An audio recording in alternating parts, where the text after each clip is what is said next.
এবং আপনাদের সামনে আমি বলতে চাচ্ছি যেটা দেশবাসীরও জানা উচিত যে আমি কখনোই আমার দরজা বন্ধ করিনি। আমার নাম উঠলেই ওনার রাগ উঠে যায়। আমাকে সুদখোর না বললে ওনার মন তৃপ্ত হয় না। আমাকে চুবিয়ে না ডুবালে, পদ্মা নদীতে আমাকে চুবিয়ে না ডুবালে ওনার মনে শান্তি আসে না। ঠিক আছে, আমি কি করে বলবো? ওনাকে বলতে তো হবে, ওনাকে যদি কিছু বলতে হয়।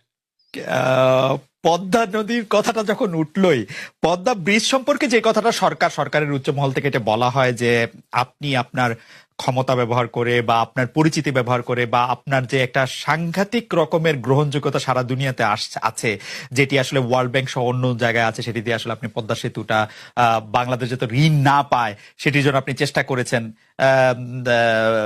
এই ব্যাপারটা নিয়ে কি আপনি একটু কিছু বলবেন, যে এটা আপনার বিরুদ্ধে একটা অভিযোগ? কি বলবো, এটা বলো, এটা হাস্যকর একটা কথা মুখ থেকে বলে ফেললো।